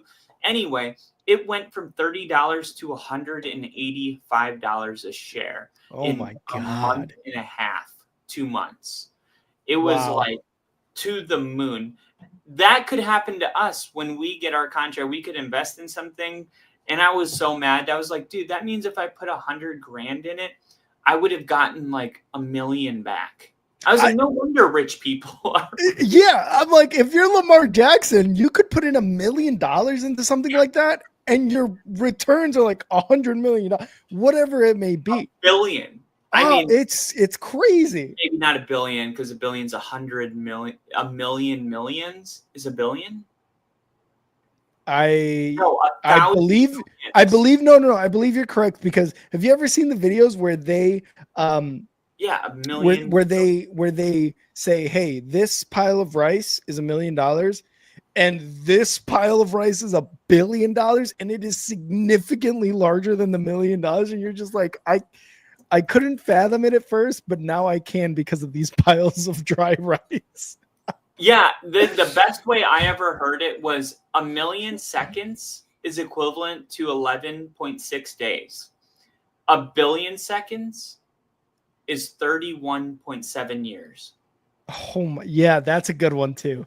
11 that is a good days, one too. 31 years. Yep. And I think for us, it's easy to just be like, oh, 1 million, and you can get to $1 billion. Dude, not even. It's not even close. It's like not even close. I mean, think about, that's like going like 11 days versus 31 years. I mean, that's like. Crafty's asking, will this stream be taken over by AI one day? No way. No, AI can't fathom the mispronunciation of names we do. They suck. No, seriously. AI can be good for some things, but what we do, no. AI can't even put together, like, if you ask AI like to do anything football stats related, it shits its pants, dude. It just starts throwing out stats from 2023. I'll be like, I'll ask it a question, and it'll be like, yeah, I think the Devontae Adams trade is good with a quarterback that's not even on the team anymore. And I'll be like, I'll tell it, I'll be like, that quarterback's not even on the team. He was traded to this like 2 years ago. And they'll be like, you're right. Sorry about that. I see now that quarterback was traded. And I'm like, but why do you see it now? Yeah, I love how it's like, you're right. And you're like, I know. Yeah, but I'm like, so you were able to verify that I was right. So you had the information and you chose to be wrong? That's AI for you. The worst I saw it was it got math wrong for me the other day. I love that. I love when you beat AI and things. It's great. Yeah, and I'm like, I was like, this plus this does not equal this. I was counting Peyton Manning's, it was stats related again. I was counting Peyton Manning's passing yards in his first 5 weeks, and it kept coming out with the wrong number. And I'm like, and then it did the same thing. It was like, it would just agree with me. Like, you're right. The answer is this. And I'll be like, but why did you say it was that? And it was like, I didn't. And I'm like, dude, fuck you. Yeah, you did. Are you is AI gaslighting me right now? It does. It's like, it's almost there, but no, it's not taking our jobs. Trust me. No, it's too stupid. I will say about this contract extension stuff with Lamar, I was $25 million. Yeah, and I was reading. Oh shit! Did I freeze? I think I froze. Just for a second. Yeah, you're back. I froze. Sorry. Okay. All right. I'm back. When you brought this up, I was also thinking too, I was like, he just made a deal with the Ravens. And I remember very specifically having that conversation with you on the podcast a couple of years ago. And the reason is they are in these initial stages of the deal is because he is supposed to have a significant hit on the Ravens cap starting, I believe, this season. Now, the reason the Ravens and Lamar are now having this conversation is, yes, they're going to give him more money because his AAV in terms of how much he makes a year, 2023 he was number 1. 2 years later, he's number 10. So number 1, he's won a couple MVPs for the team. His stats are great and he plays really well, and they're in the playoffs very consistently. So that right there is enough basis for him to start contract negotiations. But also the Ravens want to keep people that they have on their roster now for this next few years stretch. Therefore, meaning if they extend the contract with Lamar, they won't have to pay him as much over these next 2-3 years or so, where they can keep these playmakers on the offense, therefore giving them a bigger and better chance at winning a Super Bowl, or at least getting to a Super Bowl. So that they're basically kicking the can down the road in terms of money guaranteed to Lamar for these next few years, however long the extension is going to be, or however long they want it to be, in order to keep the team either the same or improve down the road in these next couple of years so that they have a better chance at a Super Bowl, which is like, oh, that makes sense for both sides. Lamar's getting paid more based on not only his performance, but on the quarterback market, and the Ravens get to keep players for Lamar and on the defense to give them a better shot at making a Super Bowl. So I'm like, okay, at first I was confused. I was like, why the fuck are contract extensions being had?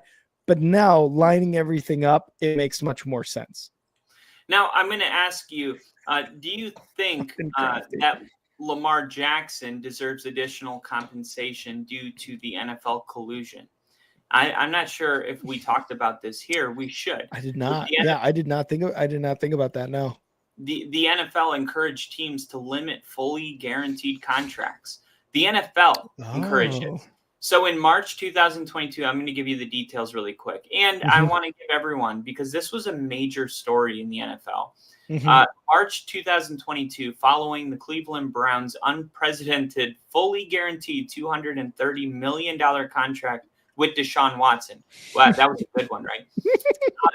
Well, the contract was so bad.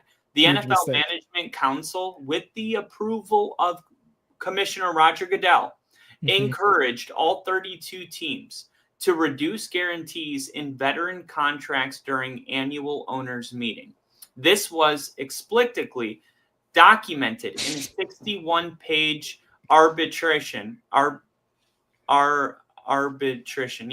ruling released in January 2025 by system arbitrator Christopher F. Droney. The ruling found little question. This just was in court in January.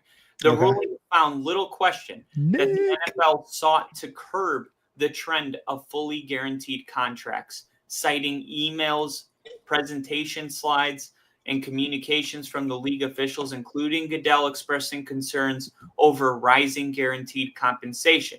How does this affect Lamar? Well, Lamar, a former unanimous MVP and one of the NFL's premier quarterbacks, was directly affected by this during the 2022 offseason. Jackson explicitly sought a fully guaranteed contract. We were talking about this from the Baltimore Ravens, a demand supported by then NFLPA Executive Director DeMarsuri Smith, who advised him to pursue the largest fully guaranteed contract of all time. However, the Ravens offered multiple non-fully guaranteed contracts, which Jackson rejected, opting to play on his fifth-year option for the 2022 season. The NFL's encouragement to limit guarantees created an environment where Jackson's bargaining power was undermined as teams were swayed away from setting new precedent for fully guaranteed deals. when the Ravens placed a non-exclusive franchise tag on Lamar in March 2023, allowing him to negotiate with other teams, there was a surprising lack of interest from quarterback-needy teams such as the Falcons, Panthers, Raiders.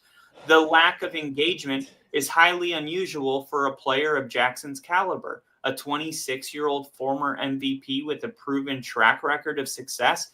The ruling noted testimony from the Ravens GM Eric DaCosta and Falcons owner Arthur Smith's father, old head coach for the Falcons, who cited reasons such as Jackson's playing style, injury history as cause as deterrence. They said that's why no one had interest. However, these explanations appear insufficient given Jackson's on-field dominance and market value. Post on X and sports analysts, including Mike Florio, and Mike Florio is a lawyer. He has his law degree. He runs Football Talk, but he's a lawyer. He's described this pattern as troubling and suggestive of collusion, with teams seemingly avoiding Lamar Jackson to prevent setting a precedent for fully guaranteed contracts in the future. For instance, Florio argued that the rapid dismissal of interest by multiple teams reeks of collusion, similar to historical NFL cases like Colin Kaepernick's blackballing. The lack of competitive offers limited Jackson's leverage, forcing him to negotiate solely with the Ravens, who were aware of the suppressed market interest in the first place. This dynamic likely prevented Jackson from securing a fully guaranteed deal or maximizing his contract value. I could go on, but that's like the main thing. There might be one more important thing to point out. Since the 2022 season, Jackson has solidified himself as one of the NFL's elite player. He won the Heisman in 2023 and in 2024. He was a strong contender for third before becoming the first quarterback in NFL history to throw for 4,000 yards and rush for 800. He had a unique dual threat ability, 12-5 record, and all of that in contrast with Deshaun Watson, whose fully guaranteed contract set the precedent for Jackson to follow, faced significant off-field controversy. So, like, once the Browns gave that contract to Deshaun Watson, the NFL, they all got together and they were like, okay, we all have to agree on this as a collective group that we're not going to do this, because now that they did it, they have raised the bar for what is expected when it comes to paying our quarterbacks money. And it's okay if we go from 65 million to 70 million. That's what the NFLPA is for. They encourage every player to break the record. But we went from ice cold to boiling when it came to contract guarantees. And the NFL was like, we have to agree that this isn't the new norm, what happened with Deshaun. And then when Lamar Jackson got the non-exclusive franchise tag, he was like, well, if you're not going to pay me a fully guaranteed contract, surely a team that needs a quarterback will. And there was no interest. And then he's like, okay, so now he's back with the Ravens. And the Ravens are like, it's not fully guaranteed, but it's a lot of guaranteed money. And then Lamar was like, well, I already tested the market, so I guess this is going to have to be good enough. So he basically settles not getting the fully guaranteed contract with the Baltimore Ravens, while not knowing that all these other teams were in on it. Fine. Sorry, you were gone, so I didn't know if you were even here. No. I get you. And even Crafty's like, Rick is Jay Cutlering again. So what's crazy too is like, when you had texted me pre-show about the collusion, I was like, what collusion? But now you're reading all that and Florio kind of going into details about how that collusion came about. I'm just like, all teams that wanted a quarterback and Lamar was available were basically like, you know what? I would rather not give him that contract than to win. Yeah, which, because they were going to be blackballed if they did. If they did, exactly. And that to me is absolutely wild because there are teams right now in all over sports where the fans are absolutely pissed at the owners because the fans all over the world on all sports are pissed at the owners because they do not act like they want to win championships. And this is a very good example of that because you would rather, in a sense, save face than to be like, hey, Lamar, I'm going to give you $235 million over 5 years, and I want you to win a Super Bowl with our team. Instead, they are, just like Florio was saying, colluding to be like, hey, this contract obviously didn't work out with Deshaun, so I don't think we're going to do it. But also Lamar Jackson is so much more better than Deshaun Watson. So we're still not going to do it because we want to save face to the league. And it's like, what? And again, you had mentioned, or the article had mentioned the Colin Kaepernick thing. And it's like, that's exactly what's going on. And even Crafty says it here. It violates the players' union's collective bargaining agreement. Like when it violates that and you got collusion, like it is such a fucked up thing going on in the NFL that until someone like Florio writes about it or you know, it comes out in the media, you don't necessarily think about this. You're just like the Ravens are going to sign Lamar and yeah, they make Lamar look like the bad guy because they talk about his mom being his agent and how she's not a good agent and blah, blah, blah, blah, blah, family ties, all this and that.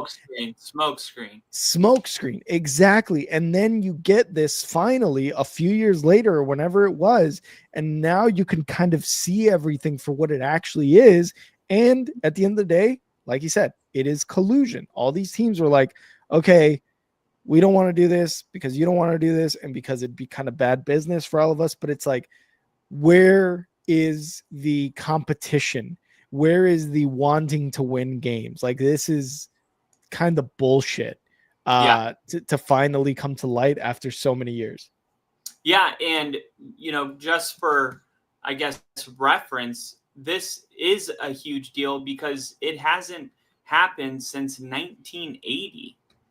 Jesus. Yeah, so it is like, it's not something that happens all the time. And would teams have, if Lamar was like, I want a fully guaranteed contract or I'm not signing it, were there going to be teams that were going to offer that? We'll never know because that was a debate because you and I were having it before we knew any of this. Yeah, exactly. But this just totally like changes the way we look at everything because it's like, we don't want to think of the NFL as like we want to believe that each owner operates independently and puts the team's best interest in mind with every decision they do.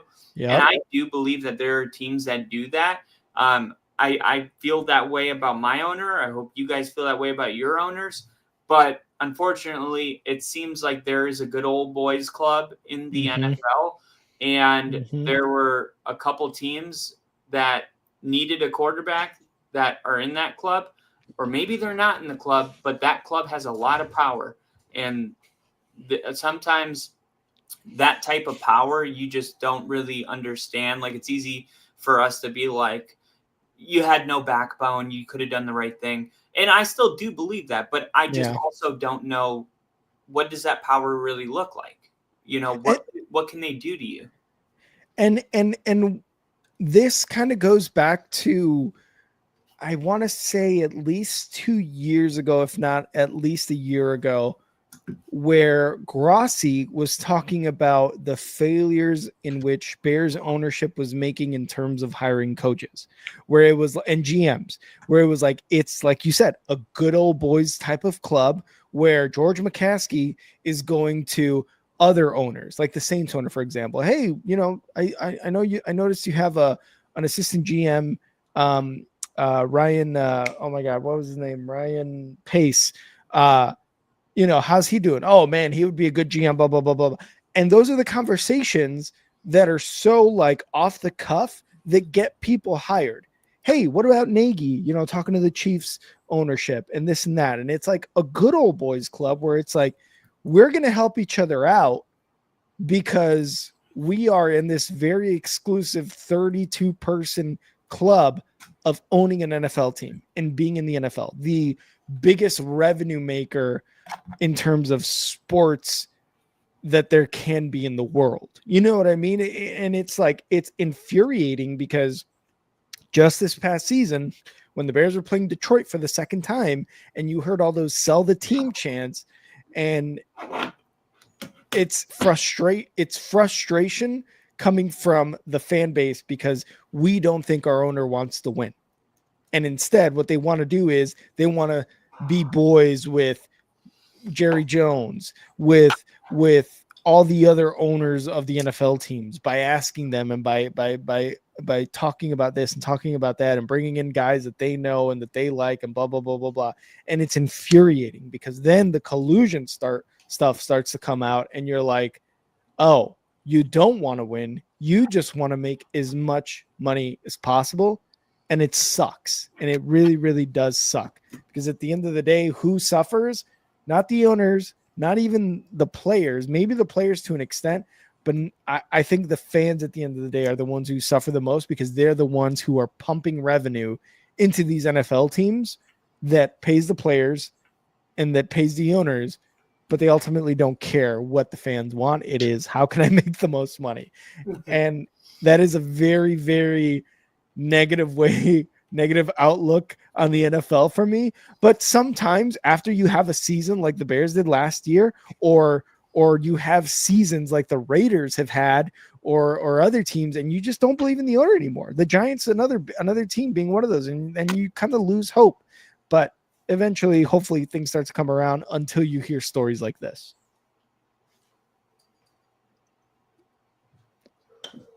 Kyle, I think it's time for the motherfucking. Crafty said I'm AI. Yeah, Crafty did say you're AI. For the motherfucking.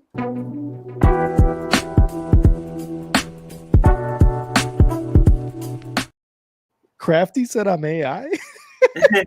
We should start doing that for the motherfucking, and then I say one thing, and then it starts. And then I like that, yeah. Welcome to the Chives with Kyle. Okay, I have a weird phenomenon happening now. Phenomenon. Dun, dun, dun, dun, dun. Phenomenon. Dun, dun, dun, dun. Phenomenon means it's happening currently. Phenomenon means it happened recently, right? Yeah, I was just singing the song, but yeah, okay. I think so. My mouse and my keyboard. Oh shit, I'm back, baby. Let's go. I don't know why or how, but it's back for the Chives. See, Crafty, this show cannot ever be made by AI. That shit like this just wouldn't be able to happen. You guys wouldn't be able to laugh about this. And let's be real, like, would it even be as good? It wouldn't. It really wouldn't. Of course not. All right. For my Chives, I have an announcement to make. Woo! To you all. All right. Coming November 19th, 2025, Bo Alton Kitzman. Hey! You're calling him Bo. There's no way. Are you for real right now? But not after Bo Nix. Oh, okay. So it's a family member? Her grandfather. So the Bo we just went through, it was funny because we went through a bunch of names. We couldn't agree on any of them.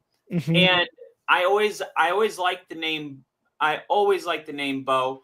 And mm-hmm. I was like, she was like, I really want my grandfather's middle name to be involved, mm-hmm. which is Alton, which mm-hmm. is a name that wasn't vibing with me. And then I was at work the other day and I'm like, Bo Alton Kitzman. And I was like, names are funny because like you stop looking for the name whenever it just hits. And yeah, like I don't. Once I like said, I stopped looking. It was like, oh, that's his name. Okay. Yeah. So it took like probably I don't know, 2 months. Tried a bunch of different names. I liked Cash. Like Barry said, that's a good name, but I feel like this is not to criticize you at all, but I feel like that name comes with like some weight to it. Like you have got to do something great with that name. You know what I mean? Yeah, and the problem is she was like, oh, there's too many dogs named Cash in Nashville, and her sister is one of them. So, this littlest things can throw a name off. Oh, I dated a whatever. I don't want to name my kid after that. So like everybody has these like things with names. Like you might be like, oh, I do like that name, but my uncle just named his kid that. So I don't want to do that too.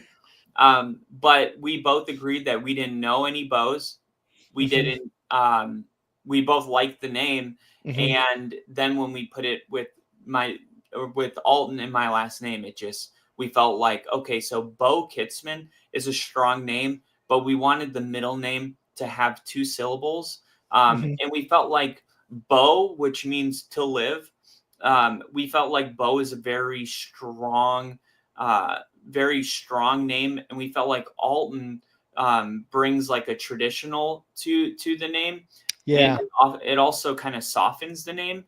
But I could also see myself like if he was sticking his finger in an outlet, Bo Alton, like just has that like, oh yeah, I'm like, if he's gonna have the short middle name, or short first name, 1 syllable first name, I need 2 syllable middle name.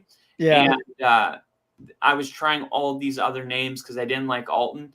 And then I realized, like, I lived on Alton Road in Miami for 8 years. Like, it's crazy how that stuff happens, huh? Yeah. And then I was like, she sent me a list of like 7 names I could try too, just trying to like spark something. And I did Bo, Bo this, Bo that, Bo this. And then I was like, Bo Alton. And then I texted her immediately and I was like, Bo Alton Kitzman. That's his name. And she was like, really? With like a crying emoji because she really liked Alton. Yeah. I was like, yep, we're done. And she was like, oh, awesome. That's great, dude. I think that's a very good name. I like Nick's comment here. Sounds like an offensive tackle. Honestly, Bo Alton sounds like an NBA guard's name. Like, here comes Bo Alton for the 3. Kitzman wins it. They won the NBA championship on a last-second 3-pointer, mate. Like that to me, like I agree. I really like that name. I am very happy for you guys. I'm glad the name kind of, was there, and then you guys finally decided on it because, like you said, like my wife and I a while ago, we were like, oh, let's talk about names for babies. We don't have a kid or anything, but it's one of those where it's fun, and then you're like, oh yeah, no, this one is cool. Yes, I like it. All right, sick. We got it. This is what we're gonna do. So I'm very happy for you guys, and I'm very happy you guys came up with a name that everyone is happy with. So I'm really happy for you guys. Thank you, and it'll be awesome because we're going to the Broncos game in September. So technically, does it count as his first game? If he's fully developed, he'll be fully developed at that time. Like, I'm gonna say yes. I want to say yes too. I think though it's game. And symbolically yes, but man, it is gonna hit I feel like it's gonna hit for you guys much more once he's wearing the jersey. You guys got the little sound headphone things on him at an actual game with the jersey, and you're there and you're cheering the Broncos on. It's gonna hit even more so, in my opinion, that day. But I think it still counts. I'm gonna be that dad that gets Bo Nix to sign his baby. Kyle is definitely that guy to do it, dude. He's like, Bo, I named him. Yeah, and you're gonna make it up, or you're like, I named him after you, and he's gonna be like, no fucking way, and be like, dude, look at his birth certificate. Like his name is Bo, and it'll be a great moment for everyone, and it's gonna be something he's gonna look at in the future and love. You know what's funny is even though I didn't name him after Bo, it's like when you're thinking of names, like you're going through the names you know, and usually the names you know are like if you're a big football fan, Yeah. a lot of football players. So I would like Yeah. I was like Sean, and then I was like Peyton. Mhm. I was like, I kind of like it. But I'm not actively trying to name him after Peyton Manning. Like I'm just trying on the shoes, like Yeah. Oh, absolutely. You're window shopping. I'm just window shopping. And then I was like, Bo. And I was like, I've always liked Bo. Like before Bo Nix, I liked the name Bo. I thought it was like a simple I felt like it was like a name that was like not being used anymore. And then it's also like a lot of girls are now calling themselves Bo too. Mm-hmm. So it's like there's like a lot of people that like the name Bo, and it's actually a really old name. It's been around for over 1,000 years. It's one of the oldest names that exist. It's also the shortest name that exists. And I think like I've always just thought like Bo was just a cool name. It was like it reminds me of like it's almost like a feel good, like I don't know, like a country name, like yeah, because I'm thinking of it as like you see it in a movie and it's like Bo, get over here, blah blah blah. It's like you kind of almost create an entire world around the name, and then that's how I feel like that's how you fall in love with it even more. And I know from speaking to other like parents, the name is always the hardest thing to come up with. Oh, dude, it is. And actually, I loved it because when I was thinking about it, I was like, I feel like Bo to me is like it's like a country name, but not like an ignorant country person. Like I feel like Bo is a respectful young man. Like, oh yeah, no, you don't have to worry about that with Bo. Bo's respectful. He knows his manners, but he's also like has these country roots. And I just love that because like my girlfriend grew up on a farm in Kentucky. He is like, oh, that's cool. Yeah, she's that's like sick. Super country. And then of course I have my last name. So I feel like it's kind of like both of us, which like she didn't like wear Gucci before she met me, like she, like didn't like have those things. And like I came from Miami. It's like the opposite of a country. And so it's like a good mix of both of you. Yeah, like she brings me out and I see the stars and I get to do things I could never do in Miami, like big bonfires and 4-wheelers and just fun. And then I take her to Miami and we dress up all fancy and we're like, we can be anybody we want, Yeah, I love that for you guys. And Bo also, like that name, Bo Alton Kitzman, sounds like they would run and win mayor in an election for like their town or like city or something. You know what I mean? Like to me, that's what it sounds like. Like, oh, Mayor Bo, how's it going? And it's like, oh, we love Mayor Bo here. Vote I love it. Bo. Vote for Bo. There you go, dude. Oh, you got it in the motherfucking bag right now. I'm so glad you guys like it. I like it too. I know my mom didn't because when I gave her the name, it was like 30 minutes later, she sent me names that were like Bo, but not. And you're like, I can understand that feeling in the sense where we have like my in-laws and my mom where they're like, you guys gonna have kids? And they're kind of like doing like poking you like about kids and stuff like that. So I kind of know that feeling, but I think as long as mom and dad are happy with the name, that's all that matters. Yeah. Well, in my story, I don't think they were, but they sent me other names. But I was like, you know what, though?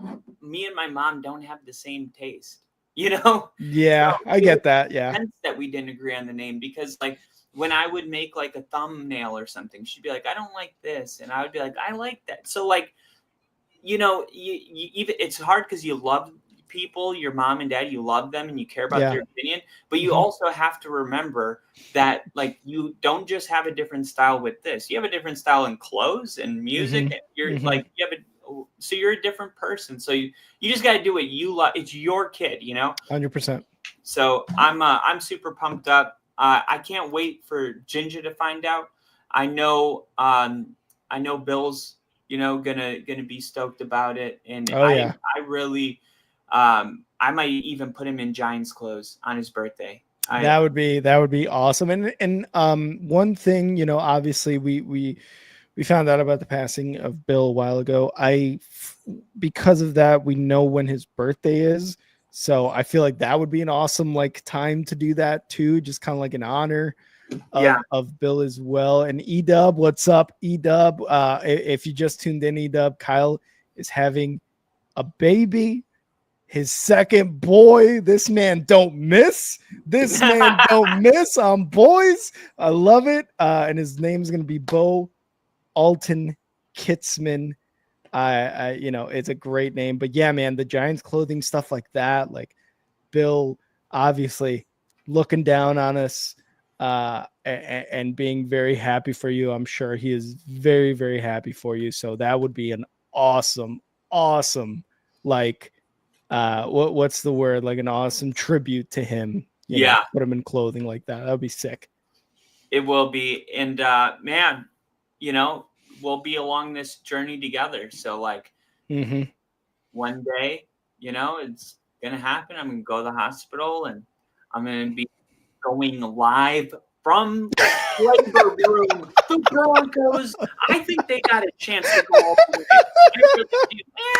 Can you keep it down? Oh, dude, could you imagine Mary's in labor and you're like, hon, I really need you to kind of keep it down a little bit. We're live right now and we're talking about the Broncos. You're at a 9 right now. Can you take it 6? Oh, she would fucking hate you. But it would be for the pod. That's what matters. The first baby born live on the Only Football podcast. You're all welcome for this POV. all the younger followers are like, I don't want a girlfriend. I never want to have kids in my life.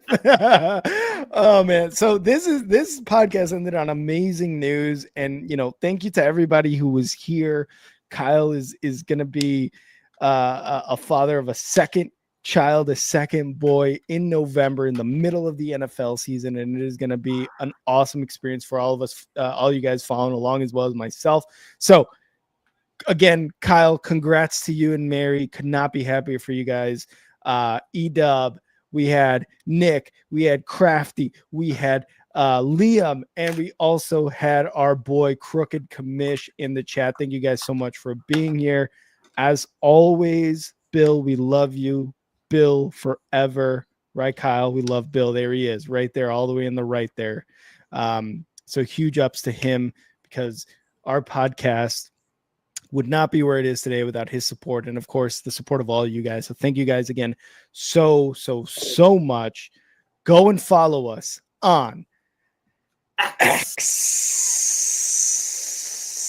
at Only Football Pod. Go follow Kyle on X at NFL with Kyle. I have to edit this background because I no longer have an X, so I'm gonna make sure to do that. We're rebranding. It will be for the new year, though. We're still in the off season. That's true. We are rebranding. You're right. But for right now, I am not on X. You can always follow the. I still tag you.